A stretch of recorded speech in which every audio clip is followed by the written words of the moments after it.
Assalamualaikum warahmatullahi wabarakatuh. Mohon maaf adik-adik, saya baru bisa membuat videonya. Semoga tidak terlalu terlambat, adik-adik masih bisa memutar videonya untuk dipelajari kembali sebelum kita masuk ke pertemuan selanjutnya. Nah, ini saya share screen dulu.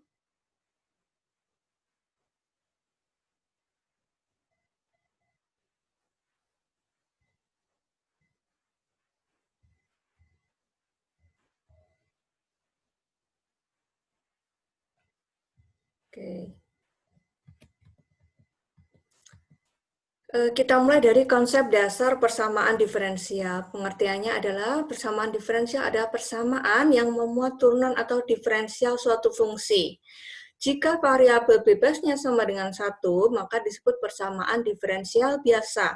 Untuk selanjutnya kita nanti akan menyebut persamaan diferensial saja, jadi kita nggak pakai biasa ya, persamaan diferensial. Nah, kemudian jika variabel bebasnya lebih dari 1, maka disebut persamaan diferensial parsial. Nah, untuk persamaan diferensial parsial kan kita sudah, adik-adik semua sudah menempuh ya mata kuliah ini, maka nanti kita singgung sedikit. Nah, contoh persamaan diferensial biasa yang pertama adalah dy per dx plus y sama dengan x. Nah, di sini variabel bebasnya hanya satu, yaitu y dalam kurung x ya. Y-nya ini yang dilihat. Nah, kemudian yang kedua, y double aksen kuadrat plus 3x sama dengan 2y aksen pangkat 3. Nah, di sini juga variabel bebasnya yaitu y. Kemudian yang ketiga juga sama. Ini variabel bebasnya juga y plus y dx plus y min x dy sama dengan 0. Dan yang keempat adalah e kuadrat y turunan ketiga y aksen plus 2 pangkat x y double aksen sama dengan e kuadrat plus 2y kuadrat. Nah, di sini juga persamaan diferensial biasa karena variabel bebasnya hanya satu, yaitu y, x.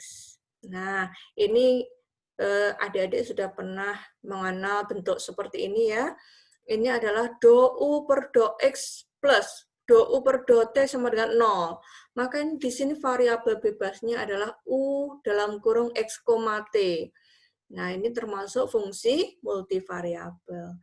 Kemudian yang kedua, contohnya ya, do kuadrat u per do t kuadrat sama dengan c kuadrat do kuadrat u per do x kuadrat. Nah, di sini variabel bebasnya adalah u dalam kurung t, x. Oke, selanjutnya.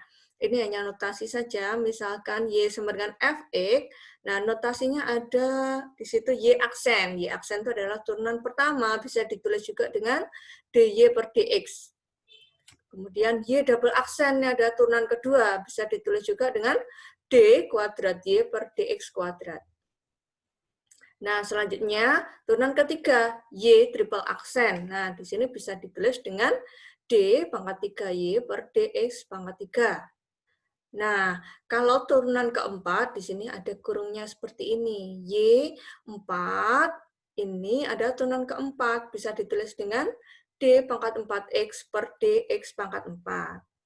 Nah, untuk selanjutnya sampai turunan ke N, nah di sini Y turunan N bisa juga ditulis dengan D pangkat N Y per DX pangkat N. Ini istilah-istilah sebenarnya juga hampir sama dengan ketika kita mempelajari persamaan diferensial parsial. Di sini ada orde. Orde suatu persamaan diferensial adalah tingkat tertinggi dari turunan.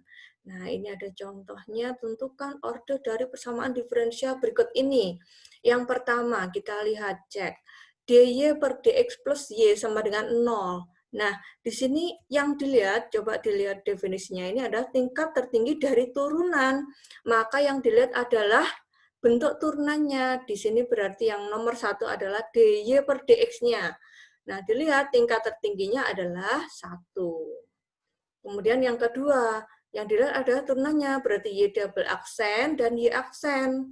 Nah, maka ordenya di sini antara 1 dan 2 di sini, maka yang tinggi adalah double aksennya, maka ordenya adalah 2. Nah, yang nomor 3, nah di sini kan dy ini ya, maka tingkat tertingginya adalah ordenya 1. Dan yang keempat, nah di sini di suku pertama ini ada double, ada Y triple aksen dan Y aksen. Maka yang kita lihat adalah tingkat tertingginya, yaitu 3. Maka ordernya adalah 3. Saya ulang kembali, persamaan pertama ordernya 1, persamaan kedua ordernya 2, persamaan ketiga ordernya 1, yang keempat, persamaan keempat ordernya 3. Jadi yang dipilih adalah yang tertinggi. Nah, berikutnya tentang linear atau non-linear, tidak linear ya. Persamaan diferensial dikatakan linear jika pangkat atau jumlah pangkat fungsi dan turnannya pada setiap suku paling tinggi 1. Yang digarisbawahi di sini yang dilihat adalah fungsi dan turunannya, kemudian setiap suku, dan paling tinggi 1. Jadi kita harus memperhatikan setiap sukunya. Jika dalam hal lain, maka disebut persamaan diferensial non-linear. Oke, ini ada contoh. Misalkan yang satu, dy per dx plus y sama dengan x. Nah, maka yang perlu kita perhatikan adalah turunan dan fungsinya. Kita perhatikan tiap suku. Nah, di sini jumlah pangkatnya adalah 1. Oke, memenuhi. Yang y pangkatnya juga 1. Maka persamaan 1 ini adalah linear. Kemudian yang kedua, y double aksen kuadrat. Nah, di sini pangkatnya 2. Ya, pada turunan kedua di sini pangkatnya 2. Pada turunan pertama pangkatnya 3. Nah, ini kan tidak sesuai karena paling tinggi 1 tiap suku, maka persamaan 2 ini tidak linear. Persamaan ketiga ini linear. Coba dilihat, y-nya pangkatnya 1. Nah, di sini dy ini kan pangkatnya 1, maka memenuhi. Kemudian yang keempat, kita cek tiap sukunya. Nah, di sini ada Y pangkat 3, Y triple aksen, dan Y aksen. Nah, di sini ada turunan double dalam satu suku. Nah, Y triple aksen pangkatnya 1, Y aksen pangkatnya juga 1. Maka di sini tidak memenuhi karena paling tinggi dalam satu suku itu paling tinggi 1, maka persamaan 4 ini tidak linear. Begitu juga dengan Y kuadrat. Nah, fungsi Y di sini pangkatnya 2, maka juga tidak linear. Jika saya ulang lagi ya, yang pertama ini adalah PD linear, yang kedua tidak linear, yang ketiga linear, yang keempat tidak linear. Oke, selanjutnya. Koefisien PD bersama diferensial adalah bilangan atau variabel bebas sebagai pengalih fungsi dan turunannya. Coba dicek, di sini adalah pengalih fungsi dan turunannya. Maka kita fokus di dua tersebut. Nah, coba diperhatikan. Sebutkan koefisien-koefisien pada persamaan 4 berikut. Nah, yang kita lihat adalah fungsi dan turunannya. Maka yang dicek yang pertama adalah dy per dx-nya dan y. Nah, koefisien dari dy per dx adalah 1. Kemudian, koefisien dari y adalah 1. Nah, karena 1 berupa konstanta, di sini maka ini adalah koefisien konstanta yang nomor 1. Oke ya. Yang nomor 2 kita cek. Kita cek ke Y double aksen dan Y aksen. Y double aksen di sini koefisiennya adalah 1. Y aksen di sini koefisiennya adalah 2. Nah, 1 dan 2 ini juga konstanta, maka di sini adalah koefisien konstanta. Kemudian yang ketiga kita cek, nah di sini berupa variabel koefisiennya, maka yang ketiga ini adalah koefisien variabel. Kemudian yang keempat, nah di sini pengalih turunannya adalah berupa variabel x kuadrat. Nah di sini 2x pangkat x, kemudian x kuadrat plus 2, maka yang keempat ini adalah koefisien variabel. Saya ulangi lagi, yang pertama ini adalah koefisien konstanta, yang kedua koefisien konstanta, yang ketiga koefisien variabel, yang keempat koefisien variabel. Nah, untuk selanjutnya kita membahas tentang persamaan diferensial homogen. Fungsi f, x, y disebut homogen bila terdapat n anggota real sehingga berlaku f, kx, ky sama dengan K pangkat N, F, X, Y. Nanti kita langsung ke contoh saja. Jadi ketika kita substitusikan ini ditambah K, maka nah di sini tidak merubah F, Y-nya, jadi konstantanya bisa dikeluarkan. Oke, kalau membentuk seperti ini, maka itu termasuk fungsi homogen. Nah, bentuk umum dari persamaan diferensial biasa yang linear order n. Nah, ini untuk persamaan diferensial biasa linear order n ya. Nah, di sini kalau fx-nya sama dengan 0, maka persamaan diferensial biasa linearnya disebut homogen. Jika sebaliknya, jika tidak, maka ini disebut tidak homogen. Coba diperhatikan di sini an-nya tidak boleh 0. Kemudian ANX, AN-1, A0 ini adalah koefisien dari persamaan diferensial. Maka di sini fx-nya harus 0. Itu baru disebut homogen. Jika tidak 0, maka tak homogen. Oke, selanjutnya. Persamaan diferensial dikatakan homogen jika setiap sukunya yang tak 0 memuat fungsi atau turunannya. Nah, coba diperhatikan. Pada contoh berikut, dy per dx plus y sama dengan x. Nah, di sini jika diamati, setiap sukunya yang tak 0 memuat fungsi atau turunannya, maka di sini yang dicek adalah, nah ini turunannya, dy per dx, turunan dari y. Nah, di sini adalah fungsinya. Maka di sini tidak 0 karena ada x di sini. Maka nomor 1 ini tidak homogen. Nah, yang nomor 2 ini memuat turunannya. Memuat turunannya, tetapi ada 3x di sini. Maka di sini tidak homogen. Nah, yang nomor 3 ini termasuk homogen bentuk seperti ini, tetapi harus dicek dulu. Di sini koefisien variabelnya. Nanti untuk slide selanjutnya dijelaskan ya. Kemudian, nah yang di sini memuat turunannya suku pertama, suku kedua juga memuat turunannya, suku setelah sama dengan ini juga memuat fungsinya, maka di sini adalah bersamaan diferensial homogen. Nah, untuk contoh 3, nah ini khususnya x plus y dx plus y min x dy sama dengan 0. Bagaimana tahu kalau ini adalah persamaan diferensial homogen? Nah, x plus y kita simbolkan dengan mx, y, yaitu x plus y. Diperoleh dari mana? Dari sini. Nah, ini kalau kita ganti m, kx, y, kx, ky, ini sesuai definisi yang awal tadi. Ketika kita sisipkan k di sini, kx dan ky, maka ini kan menjadi kx plus ky juga. Nah, k-nya bisa dikeluarkan. Nah, k dalam kurung x plus y. Nah, di sini tidak merubah m di sini. Nah, ini berarti homogen. Tapi kita cek dulu apakah sebelah juga homogen. Nah, ini n, x, y adalah y min x. Ketika kita ganti x, y-nya dengan kx, ky, maka menjadi ky min kx. K dalam kurung y min x. Nah, di sini sama y min x, ini y min x. Maka yang nomor 3 tadi itu adalah PD homogen. Nah, sekarang membahas tentang solusi atau penyelesaian persamaan diferensial. Coba dicek. Solusi suatu persamaan diferensial adalah fungsi yang memenuhi persamaan diferensial tersebut. Macam-macamnya ada solusi umum. Apa itu solusi umum? Solusi yang mengandung konstanta sebarang. Biasanya nanti dalam solusinya masih mengandung C. Maka di situ masih solusi umum. Nah, kalau solusi khusus itu ada solusi yang diperoleh dari solusi umum dengan memberikan nilai pada C-nya tersebut, pada konstantanya. Oke.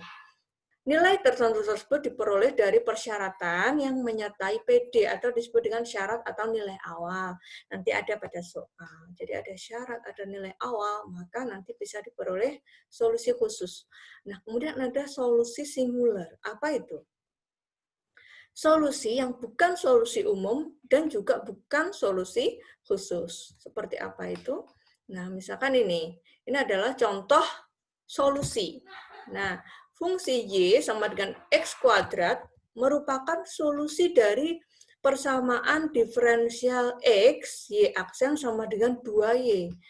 Bagaimana caranya mengetahui bahwa itu solusi? Kita substitusi saja. Y sama dengan X kuadrat, maka Y aksennya sama dengan 2X. Ketika kita substitusi ke X, Y aksen sama dengan 2Y, maka kita peroleh X dikali Y aksennya diganti dengan 2X. Maka kita peroleh 2X kuadrat. Sedangkan 2X kuadrat, X kuadrat tadi kan Y, maka ini menjadi 2Y. Benar sekali. Sehingga ini adalah solusi. Jadi ketika Y aksen yang diperoleh dari Y sama dengan E kuadrat itu kita substitusi ke PD ini, memenuhi, maka di situ merupakan solusi.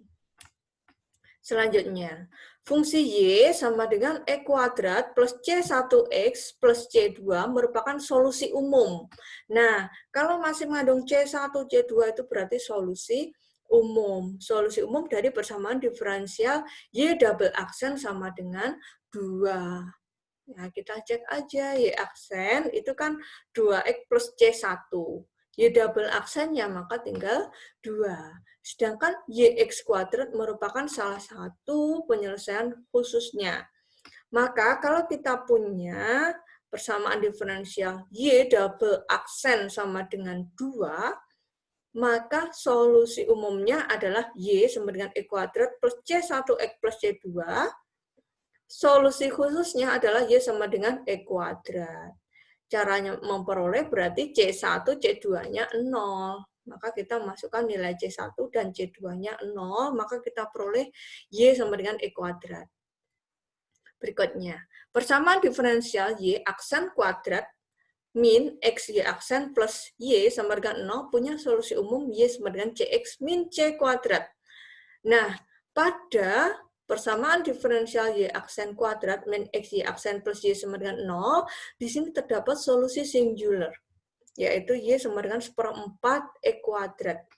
Nah, yang diperoleh dari penyelesaian, yang tidak diperoleh dari solusi umum, juga tidak diperoleh dari khusus.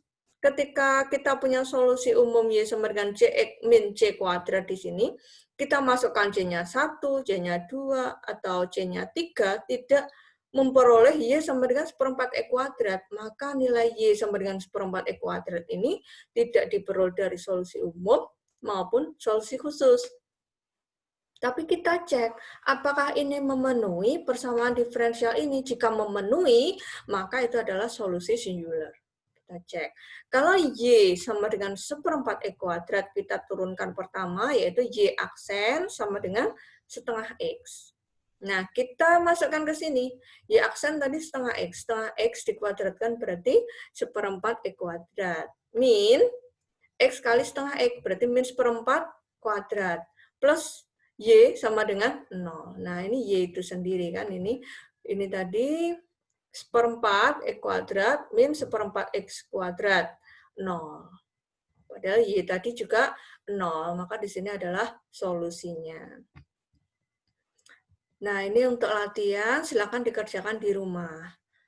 Nah, misalkan di sini, sedikit saja ya, Y aksen sama dengan X. Nah, maka di sini ordernya berapa? Ordernya adalah 1.